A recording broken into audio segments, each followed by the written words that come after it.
In the last lesson, we started exploring the idea of equations. Particularly, we're trying to solve them by finding the value of a variable which makes the equation true. In this lesson, we're going to continue trying to solve equations, but we're going to look at a few more complicated scenarios that aren't quite as simple as what we did last time. Now, the good news here is we're still going to use the same techniques we've already learned. What we're going to do is take our more complicated equations and simplify them to make them an equation that we already know how to solve. Now, like last lesson, we're going to use the balance scale as a model for representing some of our equations. So we're going to start by illustrating the equation 3x plus 5 plus 2x plus 7 equals 27. Like before, we can use a bar to represent our variable, x, and we can use a unit block to represent the value 1. And so we represent each of the terms from each of our expressions in our equation. Now, hopefully you noticed that there could have been a simpler way we could have written this equation to begin with. On the left side, we actually have 5 variable bars and we have 12 unit blocks. So we can rewrite our equation as 5x plus 12 equals 27. Now, what we've just done is a technique that we practiced a lot in our previous unit. We combined like terms. We could combine 3x and 2x because they both contain x, and we can combine 5 and 7 because they're both constants.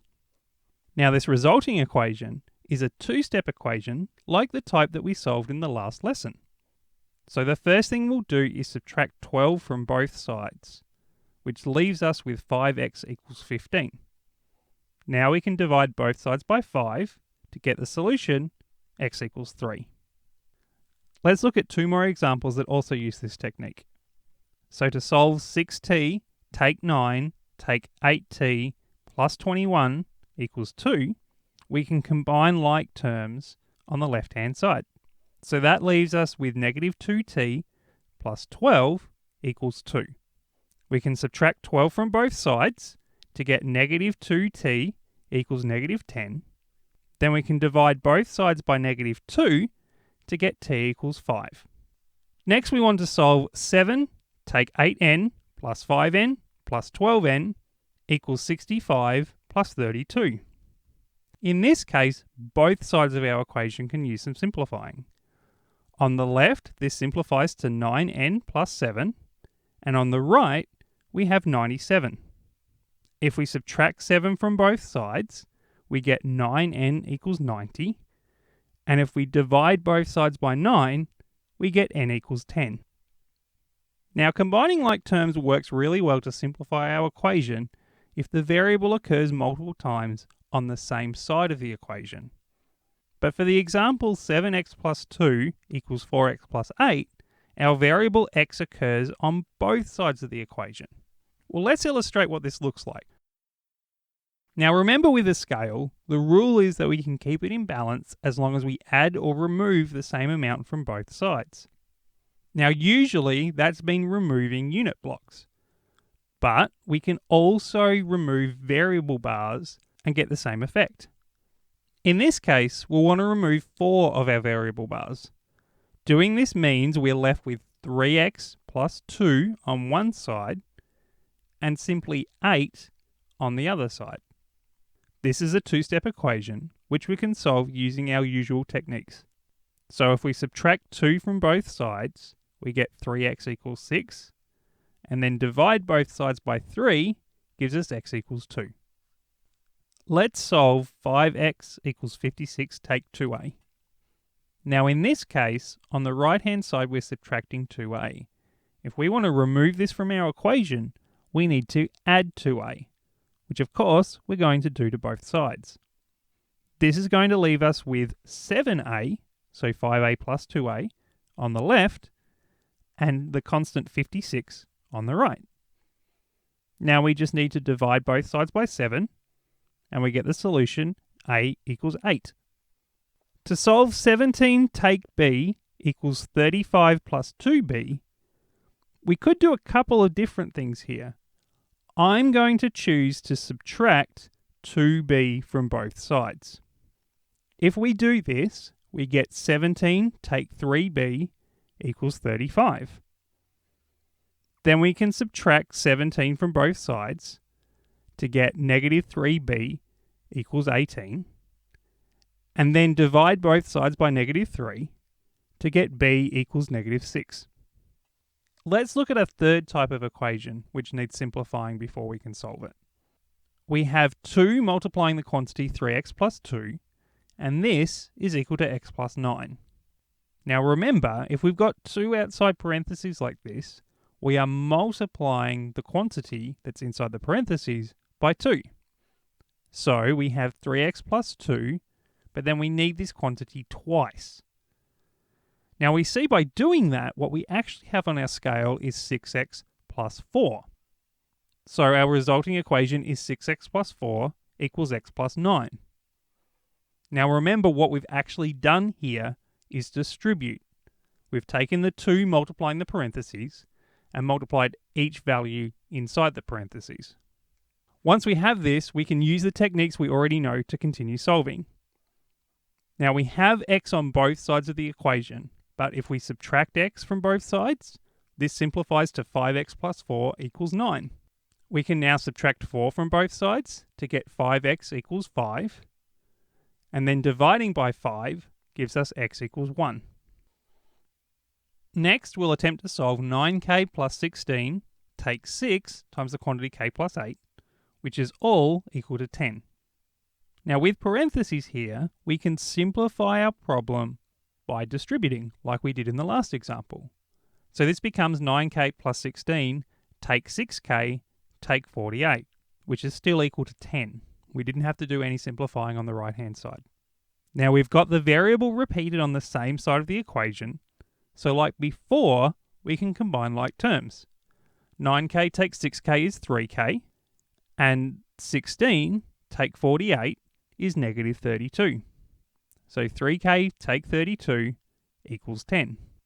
Now we can add 32 to both sides to get 3k equals 42. And then we can divide both sides by 3 to get k equals 14. Let's solve 2 times the quantity y minus 5 plus 3 times the quantity 4y plus 7, which is all equal to negative 17. We have 2 sets of parentheses here, but both of these can be distributed. This leaves us with 2y take 10 plus 12y plus 21, which equals negative 17. Combining like terms on the left-hand side simplifies this to 14y plus 11 equals negative 17. Subtracting 11 from both sides gives us 14y equals negative 28. And then dividing both sides by 14 gives us y equals negative 2. Let's solve 3 times the quantity w plus 2, which is equal to 2 times the quantity w take 5. Again, we have multiple sets of parentheses, but we can distribute these each separately. So we get 3w plus 6 equals 2w take 10. Now our variable is on both sides of the equation here, but if we subtract 2w from both sides, we get w plus 6 equals negative 10. Subtracting 6 from both sides results in the solution w equals negative 16. To solve 7 times the quantity z take 9, which is equal to negative 5 times the quantity z plus 3, again, we're going to distribute each set of parentheses. This gives us 7z take 63 equals negative 5z take 15. We have the variable repeated on both sides of the equation, so we can add 5z to have it only on one side of the equation. This gives us 12z take 63 equals negative 15. If we add 63 to both sides, we get 12z equals 48. And then if we divide both sides by 12, we get z equals 4. Let's summarize the techniques we've seen here. Firstly, if the equation has any parentheses, we should distribute those. Secondly, if the variable is on both sides of the equation, we can remove one of those terms from one side by adding or subtracting. Thirdly, If the variable is repeated on one side, we can simplify that expression by combining like terms. Then, hopefully, after completing all those steps, we should have an equation that is simply a two-step or even a one-step equation. And in that case, we can finish solving it using the inverse operations that we already know about. Finally, let's look at an application of using these techniques to solve an equation. Jaden starts jogging at a speed of 2 meters per second. Haley waits 90 seconds, then starts jogging at a speed of 2.5 meters per second. How long will it take Haley to pass Jaden? Now, for any word problem like this, we should start with a let statement, like we've done before. Now, the question here is asking about the amount of time it will take since Haley started running. So let's make that our variable. Let t be the number of seconds since Haley started running. Next, we need to find two quantities which need to be equal, and then write expressions for them. In this problem, we're interested in when Haley will pass Jaden. Another way of saying this is when the distance run by both Jaden and Haley are the same. Now, Haley's distance will simply be 2.5 times the amount of time that she's been running. So this is 2.5t. Jaden's distance is a little more complicated because Jaden hasn't just been running for t seconds, but there's an additional 90 seconds head start. So Jaden's distance is 2 times the quantity t plus 90. This gives us our equation, 2.5t equals 2 times the quantity t plus 90. Now that we have an equation, we can solve it. First, let's distribute the right-hand side. So 2.5t equals 2t plus 180. We can subtract 2t from both sides, which gives us 0.5t equals 180. Then we can divide both sides of the equation by 0.5, which gives us a solution, t equals 360.